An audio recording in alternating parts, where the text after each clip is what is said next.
Amin. Kita baca Fatihah sekali lagi dengan asrar, keberkahan, kedudukan, kemukjizatan dari surat Al-Fatihah. Semoga Allah ampuni semua dosa dan kesalahan kita.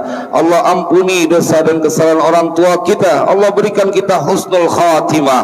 Allah pelihara diri kita, keluarga kita, anak keturunan kita, harta benda kita dari semua kejahatan makhluknya. Allah mudahkan semua urusan kita. Allah sampaikan semua hajat dan maksud kita. Allah sembuhkan semua penyakit yang ada pada diri kita, yang zahir maupun yang batin. Bismillahil Fatihah. A'udzu billahi minasyaitonir rajim. Bismillahirrahmanirrahim. Alhamdulillahi rabbil alamin arrahmanir rahim maliki yaumiddin. Iyyaka na'budu wa iyyaka nasta'in. Ihdinas siratal mustaqim. Siratal ladzina an'amta 'alaihim ghairil maghdubi 'alaihim waladdallin. Rabbi firli wa liwalidayya wa lil mu'minina amin. Bismillahirrahmanirrahim. Alhamdulillahi rabbil alamin. Allahumma salli wa sallim ala sayyidina Muhammad wa ala ali sayyidina Muhammad. Amma ba'du, faqala Syekhul Mu'allif rahimahullahu ta'ala wa adama an-naf'a bihi wa bi barakati umumihi wa bikum fid din wad darain amin. Fil hirsi 'alal mali. Itu ya jitannya. Fil hirsi 'alal mali halakud dini wa fil hirsi 'alal jahi halakud dini wal mali jami'an. Wallahu a'lam bishawab. Jemaah sekalian berbahagia, kita lanjutkan kajian kitab Hikam Haddadiyah yang merupakan kalimat-kalimat penuh hikmah dari Tuan Syekh Al-Habib Abdullah bin Al-Haddad, sampai kita kepada bacaan lanjutannya fil hirsi 'alal mali halakuddin. Itu pada rakusnya, kerakusan 'alal mali atas harta, halakuddin bermula binasanya agama, rusaknya agama. Wa fil hirsi 'alal jahi halakuddini wal mali jami'a. Dan itu pada kerakusan atas pangkat, halakud dini wal mali jami'an, bermula hancurnya, binasanya agama dan harta secara keseluruhan. Ini pesan dari Al-Habib Abdullah bin Al-Haddad. Kalau ada orang yang dia rakus atas harta, maka kata beliau pasti agamanya hancur, pasti agamanya binasa, dan dia tidak bisa terselamatkan. Karena memang sudah banyak buktinya kalau rakus untuk urusan dunia, pasti dia akan menjadikan sebab rusaknya dia punya agama.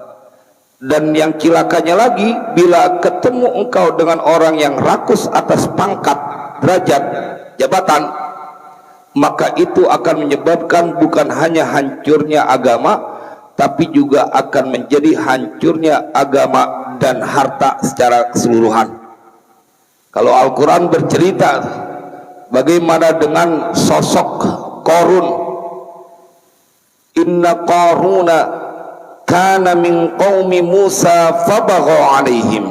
Ini Allah yang bercerita, sesungguhnya Qarun adalah seorang dari pengikutnya atau umatnya Nabi Musa. Pada waktu itu Nabi Musa nabinya. Fabagha alaihim. Kemudian menjadi sombong dia, menjadi zalim dia atas pengikut Nabi Musa yang lain, atas kaumnya Nabi Musa. Inna Qaruna kana min qaumi Musa fabagha alaihim. Tetapi yang menariknya adalah ketika ayat lanjutannya, wa atainahu minal kunuzi ma inna mafatihahu latanu bil usbati ulil quwwah idh qala lahu qaumuhu la tafrah innallaha la yuhibbul farihin.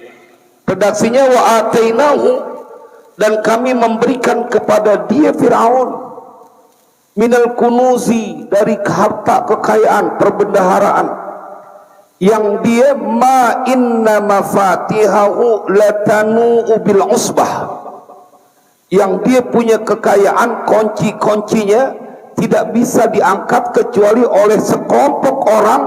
Latanu bil usbati ulil quwwah, bukan cuman kelompok orang atau beberapa orang, nggak boleh, nggak kuat satu dua orang, tetapi udah kelompok orang yang bawa. Dan kata Allah dalam Al-Quran, ulil quwwah, kudu yang kuat. Kalau yang aki-aki aja dijejerin 10 nggak kuat juga bawa kuncinya. Jadi kudu yang bawa adalah sekelompok orang yang kata Allah ulil quwwah, dia punya kekuatan. Saya ingin mengajak kepada kita semuanya supaya nggak terlalu menjadi khawatir dengan urusan dunia. Nggak perlu khawatir. Ini Firaun dikasih sama Allah, wa atainahu minal kunuzi ma inna mafatihahu latanu bil usbati ulil quwwah idh qala lahu qaumuhu la tafrah innallaha la yuhibbul farihin. Ketika kaumnya berkata bahwa janganlah engkau bergembira karena Allah tidak suka kepada orang yang bergembira, artinya menyombongkan diri bergembiranya. Dan ayat lanjutannya, wabtaghi fima ataqallahu daral akhirata wa la tansa nasibaka minad dunya wa ahsin kama ahsanallahu ilaika wa la tabghil fasada fil ardh innallaha la yuhibbul mufsidin. Nah, lihat ayatnya, Allah suruh wabtaghi fima ataqallahu daral akhirah. Jangan dibalik. Perintahnya dari Allah, carilah olehmu akan sesuatu yang telah Allah berikan kepadamu untuk urusan akhirat. Wabtaghi fima ataqallahu daral akhirah. Tapi kata Allah, wala tansa nasibaka minad dunya. Cuman urusan dunianya jangan dilupain. Ini kan dibalik. Dunianya yang dikejar, dunianya yang dipeter, dunianya yang dia cari siang dan malam. Tapi urusan akhiratnya cuma sekedar ingat. Lah kalau kita ngitung Pak secara fair, Ibu, apa susahnya sih sholat berjamaah dalam 24 jam itu 5 waktu doang? Tapi tidak banyak orang yang tertarik untuk memperhatikan urusan akhiratnya.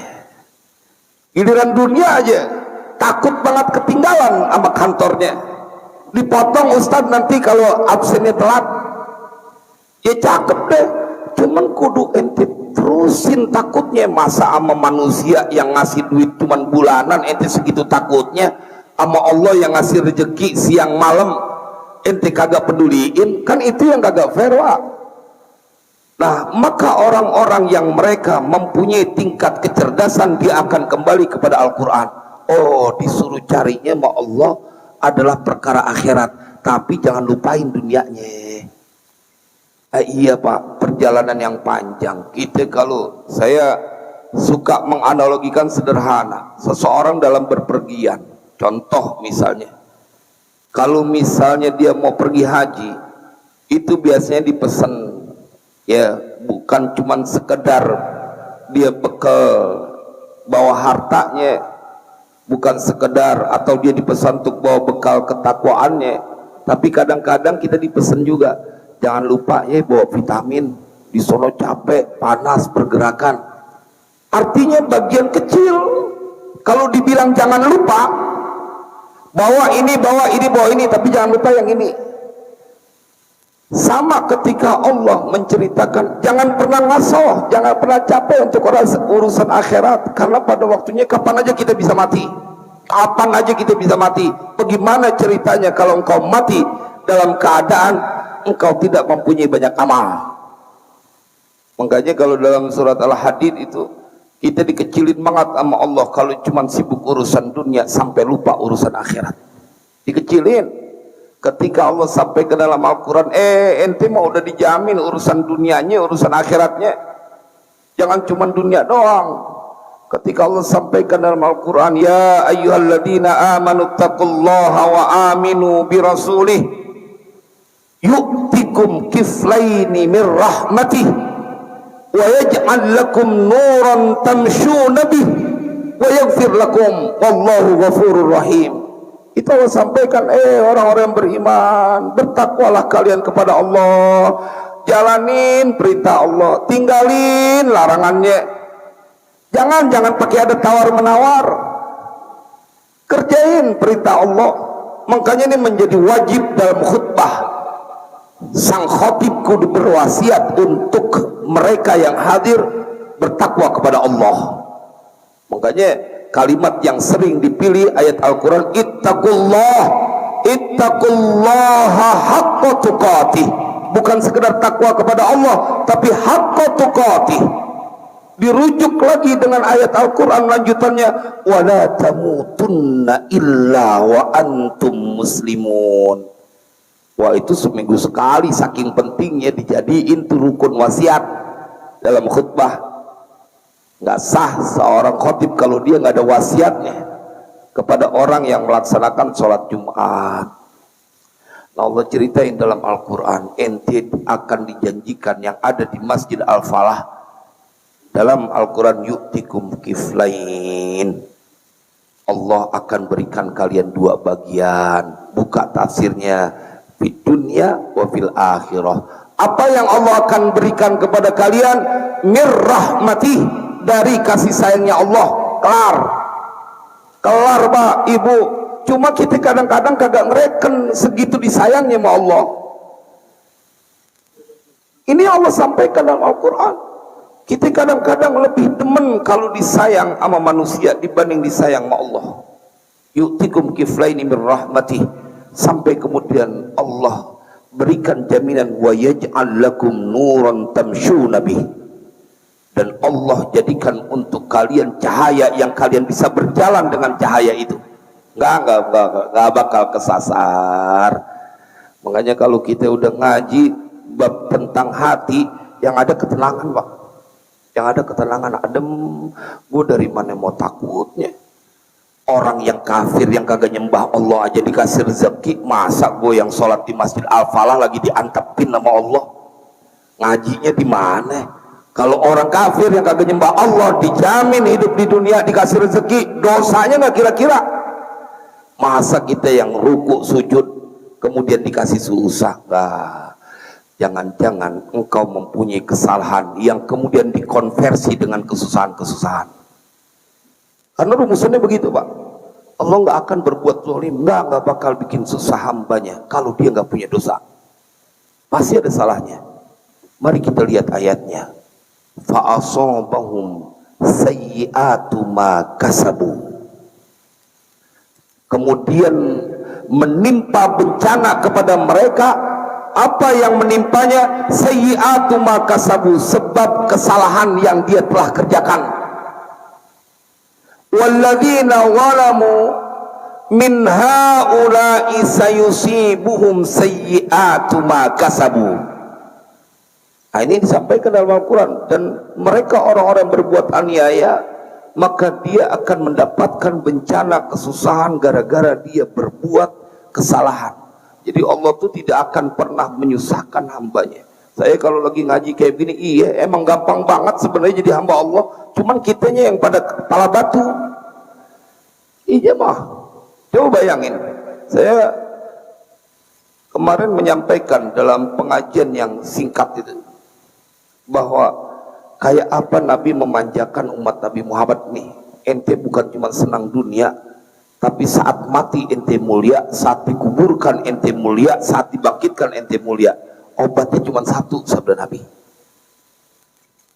Ketika Nabi memanggil Abu Hurairah, ini dalam kitab Ihya diceritakan, ya Abu Hurairah, wahai Abu Hurairah, aturidu an takuna rahmatullahi alaika hayyan wa maitan wa makburan wa mab'utsan.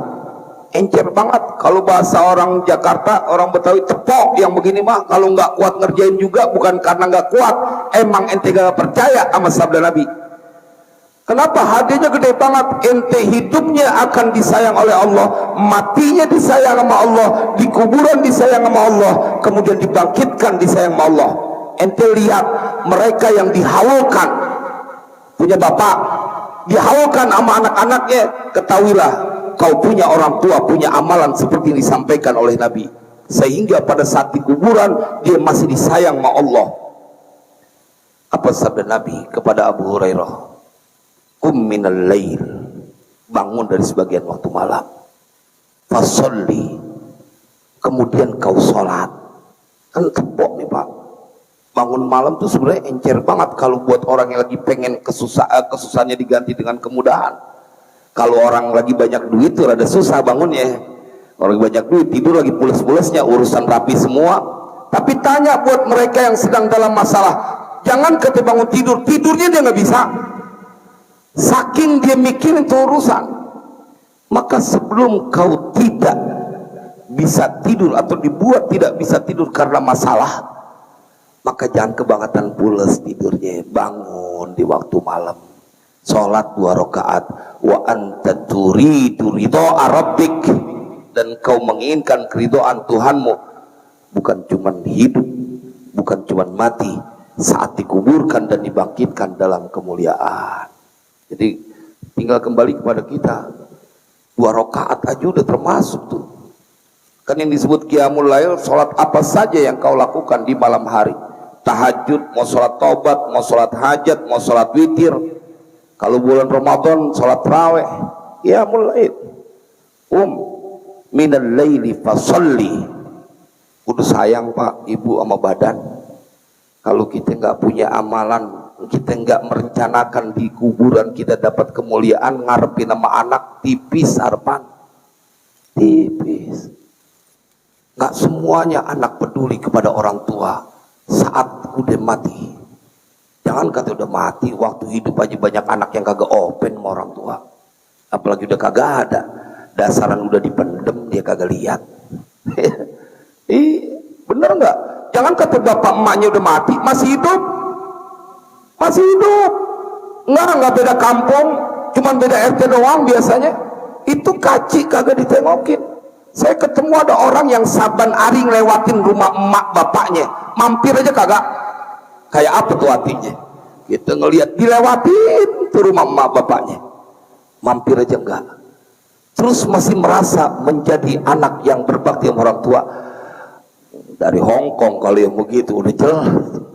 Makanya nanti dia akan disayat-sayat hatinya sama anak-anaknya.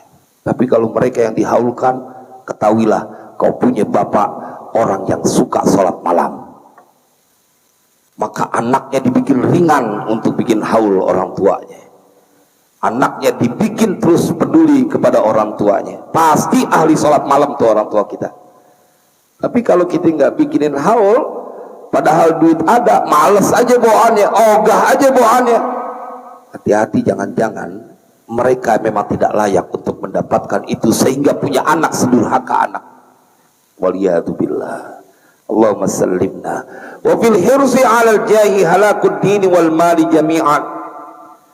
Dalam kalau orang rakus pada urusan pangkat, pengen naik jabatan ini, pengen naik jabatan ini, pasti dia akan bencana, akan binasa agamanya dan hartanya. Ya kita lihat sekarang di republik ini, saudara sepupuan, yang satu laporin sepupunya, dia laporin lagi, padahal duitnya banyak tuh. Tapi sebab jabatan ya akhi, itu kan sepupuan semuanya. Dia ngelaporin, ini ngelaporin, sebab pangkat, sebab kedudukan. Dia tidak lagi melihat saudaranya, mendidih dia punya amarah, itu pangkat. Hancur dia punya agama, hancur dia punya harta. Makanya sayang hidup kita cuma sebentar, kita ngeliatin aja. Apalagi sampai bilang bahwa itu gara-gara dunia. Dengerin lagu dangdut lebih mulia daripada mendengarkan 70 ceramahnya para habaib.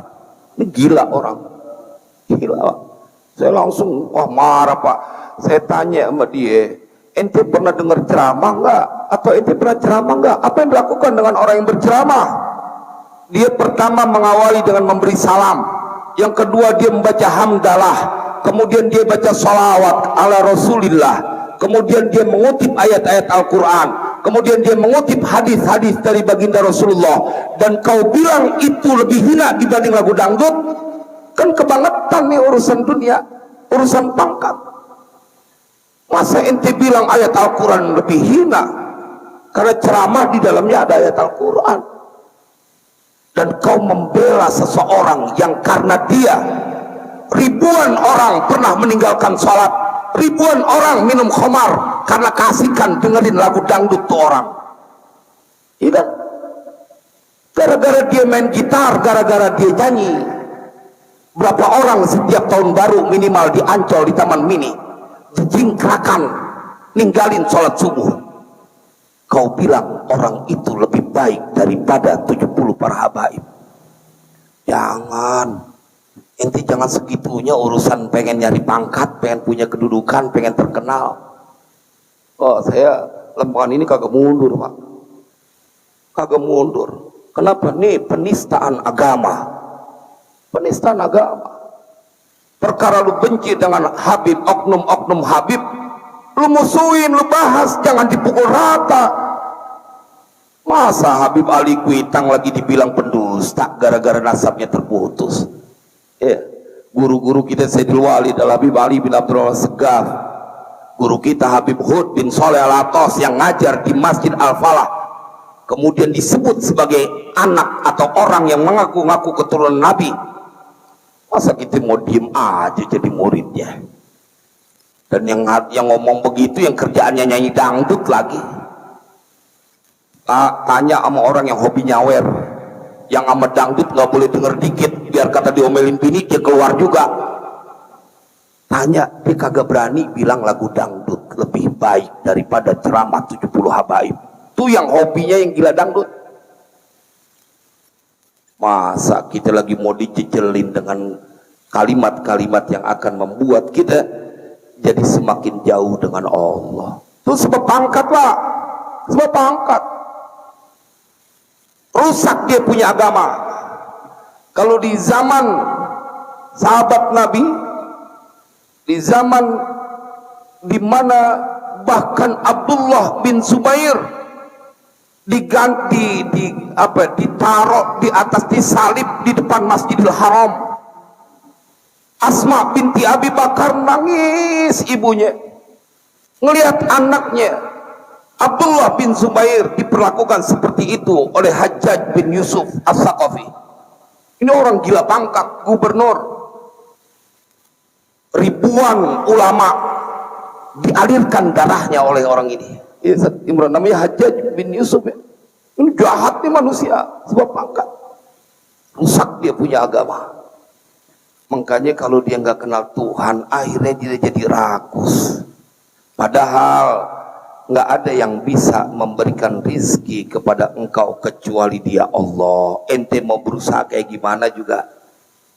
Makanya ada istilah mereka kerjanya bareng, usahanya bareng, rezekinya beda. Sama, kita juga punya anak begitu. Kita punya anak model-model, rezekinya ada yang gampang, ada yang susah. Giliran anak yang ini kayaknya rezeki ketemu aja. Giliran anak yang ini kayaknya rada puyang-puyang dikit, ketemu juga sih, cuman puyang-puyang dikit. Emang beda rezekinya. Allah yang udah kasih, ente nggak bisa nyalahin Tuhan. Salah memberikan kedudukan kepada hambanya, jangan. Karena setiap yang Allah berikan kepada hambanya, maka itu adalah atas ketentuannya dan tidak ada intervensi dari siapapun. Kalau ngaji hikam lebih ngeri lagi. Nah, jadi ini wa fil hirsi 'alal jahi halakud dini wal mali jami'an. Waliyadzubillah. Ya Allah, mudah-mudahan Allah selamatkan kita. Banyak orang sekarang bahkan cuman diupain berapa ratus ribu dan nurut aja. Karena nggak ngaji ya. Kalau ngaji mah insya Allah diingetin ada remnya. Ente nggak kenal Tuhan ente, tenang aja urusan kayak begitu mah. Apalagi kalau kita ngaji Minhajul Abidin, waduh, Ustaz Imran itu kalau kita ngaji Minhajul Abidin bab tawakal, bohong kalau kita punya air mata nggak jatuh. Saking kita malu sama Allah. Dipretelin sama Imam Ghazali bab tentang tawakal. Karena diceritain di situ ada seorang yang berhaji melewati padang pasir dari Mesir. Padang pasir jalan kaki, nggak bawa bekal. Ketemu wali, nggak ada bekalnya. Dia kemudian berkata, mana ada perbekalan yang paling baik saat dibandingkan saat engkau bergantung kepada Allah yang Maha Kaya. Begitu dia sampai ke Masjidil Haram, ini orang yang dia berangkat haji jalan kaki nggak bawa perbekalan, lagi tawaf ketemu. Jangan ngecilin kekuasaan yang Allah miliki dari lantaran kau punya kecilnya keyakinan kepada Allah. Suami boleh punya keterbatasan, Bu. Suami boleh mendapatkan kesulitan atau nggak punya kemampuan untuk membahagiakan. Tapi Allah kita maha kaya. Kalau memang suami yang berikan rezeki, bagaimana mereka yang ditinggal mati oleh lakinya? Nggak ada harapan dong. Nah, maka pelajaran dari hikam hadadiyah ini akan menumbuhkan sebuah keyakinan bahwa kita tidak dibiarkan sendirian. Allah lihat. Kalau ente tahu Allah lihat, maka engkau akan menjadi orang yang gak pernah ketakutan. Coba nih ibu-ibu dulu di Duren Sawit, itu sama. Waktu di Buaran juga, di tahun 80-an, itu yang namanya jalan, jangan kata tengah malam, asal udah habis maghrib juga rada ngeri. Rada ngeri. Kadang-kadang tuh cuma bilang begini doang, lu liatin dari jauh. Nggak usah temenin, asal ada yang ngeliatin aja. Jadi berani itu jalan. Berani, padahal nggak ditemenin jalan, ada yang ngeliatin. Saya ingat banget, saya punya ibu. Waktu itu lampu belum ada, listrik belum ada. Itu kalau mau ke belakang, kalau malam beliau mau bangun sholat malam, itu cuma sekedar anaknya duduk ngeliatin doang. Padahal anaknya lebih lemah daripada ibunya. Saat itu masih kecil. Tapi berhubung ada yang ngeliatin, jadi ada keberanian. Kan begitu psikologisnya.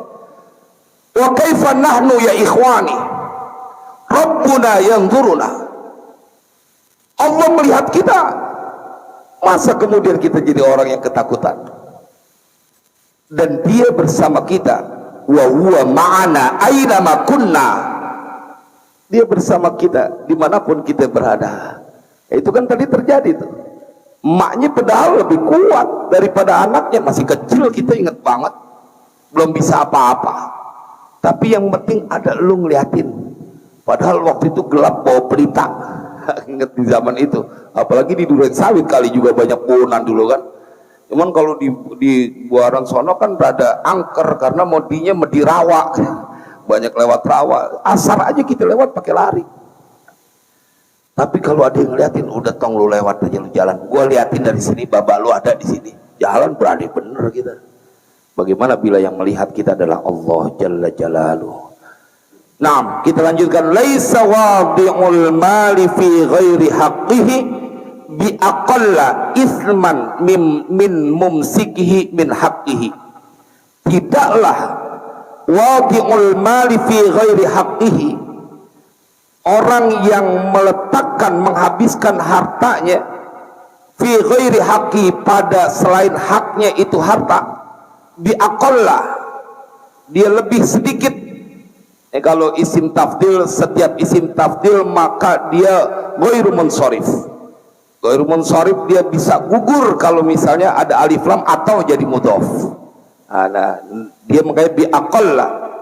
Isman apanya? Isman dosanya min mumsikihi min haqqihi, dari orang yang menahan harta, min haqqi, dari haknya harta. Jadi maksudnya begini, orang yang menghabiskan hartanya buat poya-poya kan bukan haknya.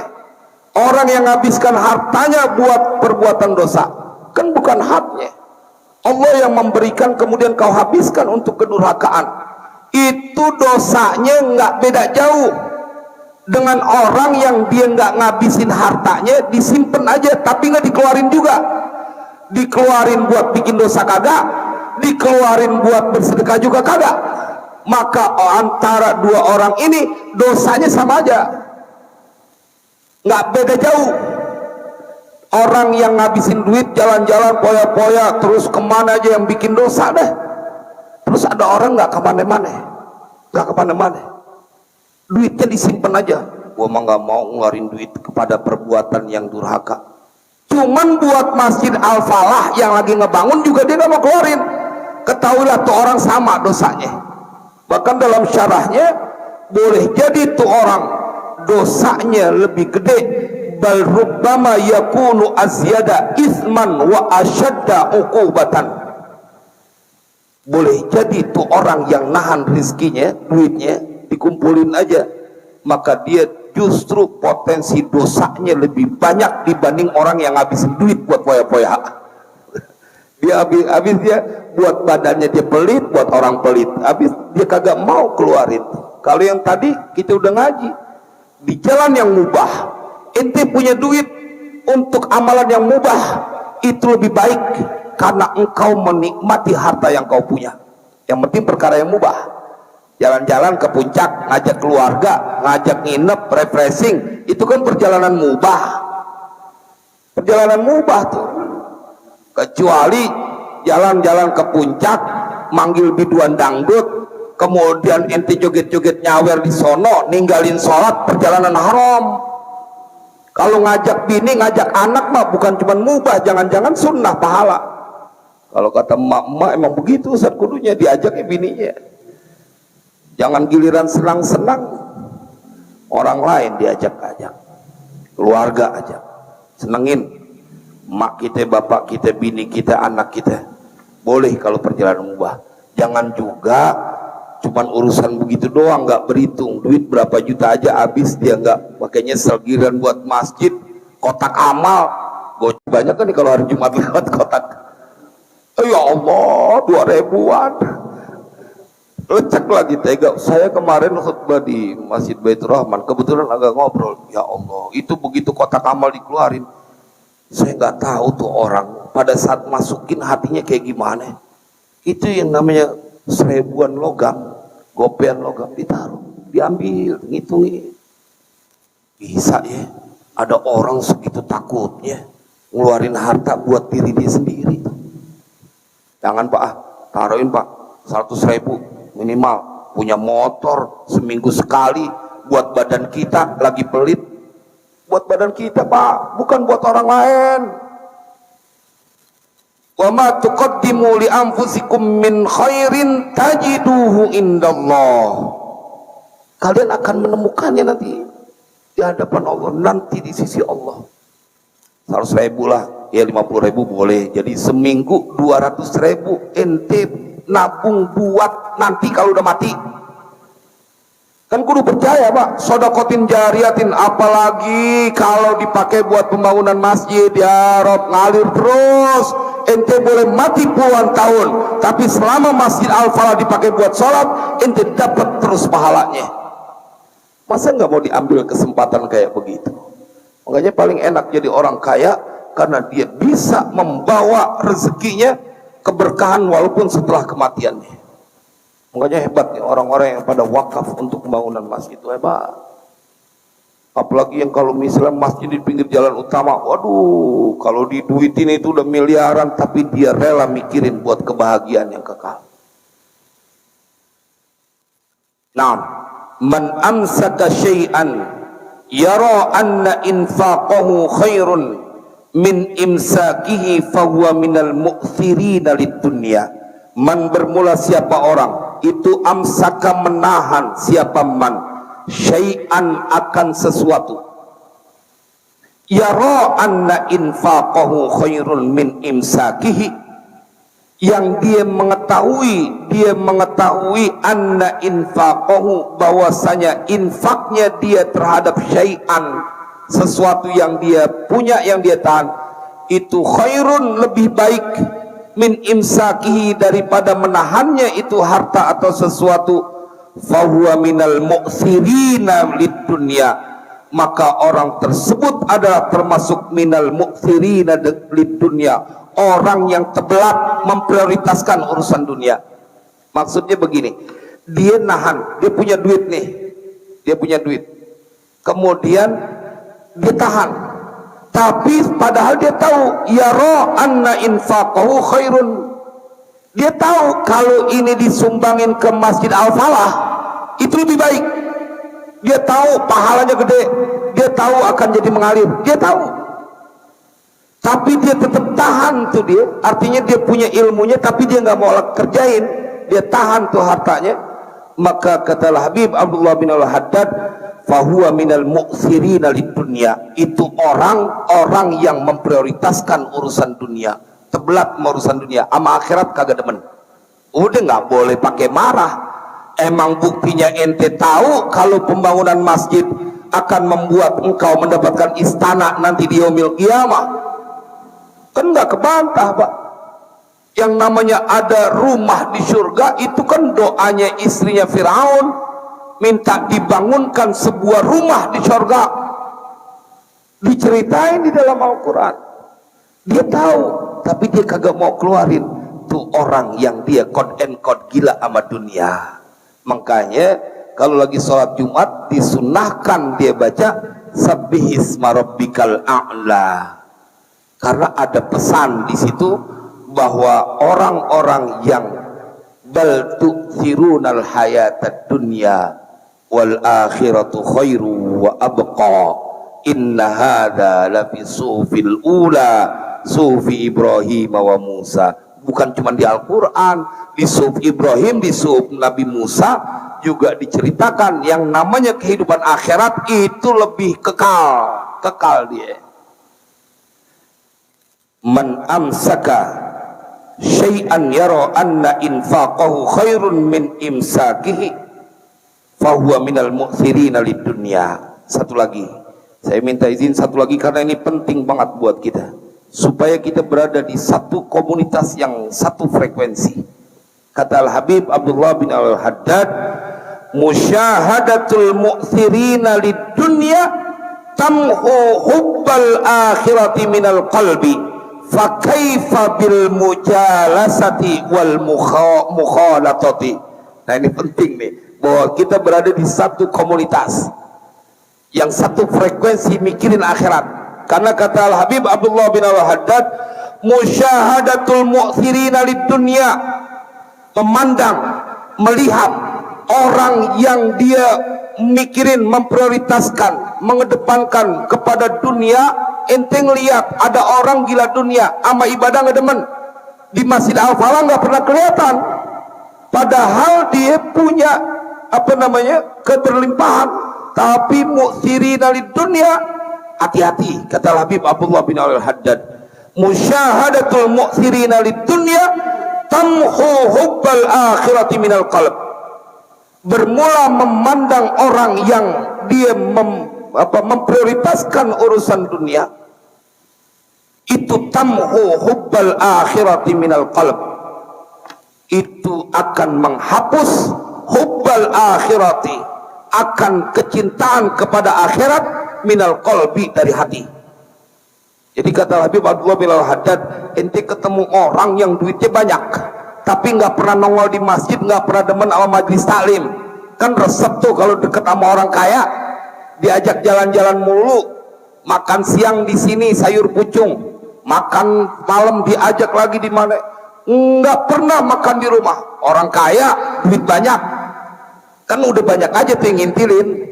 Kan kalau lagi banyak duit, banyak orang yang bahkan ngaku saudara, yang kita kagak kenal aja kadang-kadang ngaku encing. Saya pernah begitu, ada orang yang memang modus, begitu datang ke rumah, assalamualaikum cing, ya Allah cing, lupa sama saya cing, mau nipu dia kagak tahu, nggak ada yang manggil saya cing kecuali cuma satu, saya punya ponakan. Berarti kan dia bohong nih orang nih, dia mau menghipnotis ya. Terus sekarang modus kayak begitu. Kalau lagi banyak duit, banyak yang nemenin, dan emang enak ngikutin orang yang punya duit banyak, enak Pak. Tapi engkau dipesan oleh Al-Habib Abdullah bin Al-Haddad, cari orang yang kaya yang dia juga demen ibadah. Kalau cuma menang harta dia banyak, engkau memandang musyahadatul mu'thirina lid dunya tamhu hubbal akhirati minal qalb, akan menghapus rasa cinta kepada akhirat di dalam hati. Itu efeknya. Fakaifa bil mujalasati wal mukhalaqati, bagaimana dengan orang yang nemenin duduk dan bercampur berinteraksi dengan mereka yang tidak demen sama akhirat? Ya pastilah dia pasti kagak demen juga. Itu kadang-kadang begini Pak, saya ketemu ada orang, no, jangan gua mulu yang nyawer, ini lu gua modalin, lu nyawerin dah. Sampai kayak begitu Pak. Kalau orang dia punya duit kelebihan dan nggak mau diajak buat beribadah, kayak begitu Pak. Ya Allah, sampai dia modalin orang bikin dosa. Saya dapat cerita Pak, terutama mereka-mereka yang punya jabatan, oknum-oknumnya, itu yang namanya kalau lagi dapat duit kan gampang bener mereka. Coba kita dengar ada orang sampai korupsi 371 triliun, korupsi sampai 100 miliar, kayak apa tuh duit? Ya emang gampang. Kenapa? Karena duit yang dia dapatkan tidak dengan jalan yang benar. Memandang mereka yang mementingkan urusan dunia, kau akan mendapatkan sebuah musibah. Hatimu cinta kepada akhirat dihapuskan, hilang dia. Bagaimana kalau bergabung, bagaimana berkumpul satu tempat? Waliyadzubillah. Makanya Tuan Syekh Imam Hasan Al-Basri ketika datang di dalam kitab Muqasyafatul Qulub Imam Ghazali, beliau bercerita tuh Imam Ghazali, suatu waktu ada muridnya atau tamu yang datang bercerita, Tuan Syekh, aku tidak pernah merasakan kenyamanan dalam ibadahku, dalam sholatku tidak pernah merasakan kenyamanan. Maka kemudian kata Tuan Syekh, itu sebab dari lantaran kau memandang wajah orang yang durhaka kepada Allah. Ada yang bahkan sampai nunduk bertahun-tahun karena takut melihat ada orang yang dia lewat, yang dia kenal, dan itu orang yang durhaka kepada Allah. Naudzubillah kalau kita ngelihat, makanya memandang wajah ulama, memandang wajah para habaib, adem. Ini kan kagak ada ceramah teriak-teriak nasab aja diomelin, nasab orang jangan cium tangan, haram cium tangan sama habaib. Si kufron tangannya dicium sama dia.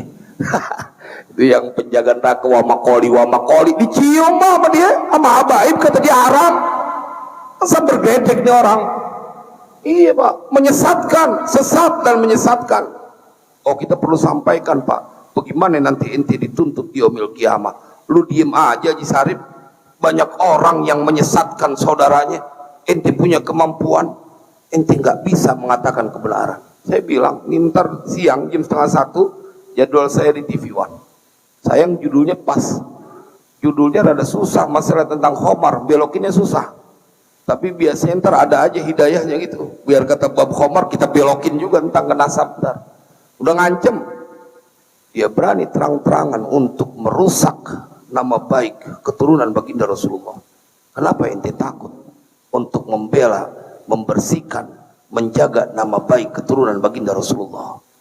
Wah kalau orang duren sawit mah nggak boleh digituin, percuma belajar pukul. Nih kesempatannya kepake nih ilmu, belajar capek-capek ngos-ngosan, kita ngeliat doang sih, habis ngeliatnya udah ngos-ngosan kita gerak mundur, padahal gerakannya ringan ya, tapi ngos-ngosan tuh lah. Buat orang yang gemuk kayak saya romannya biopname kita.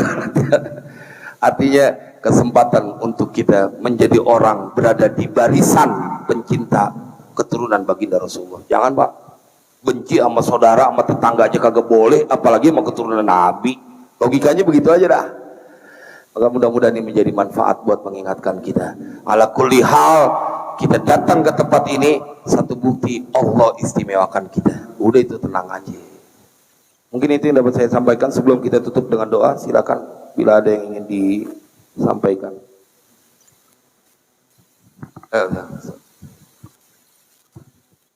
Ya, ini Kiai ada ungkapan ulama, izajtama'al halalu wal haram gulibal haram. Ketika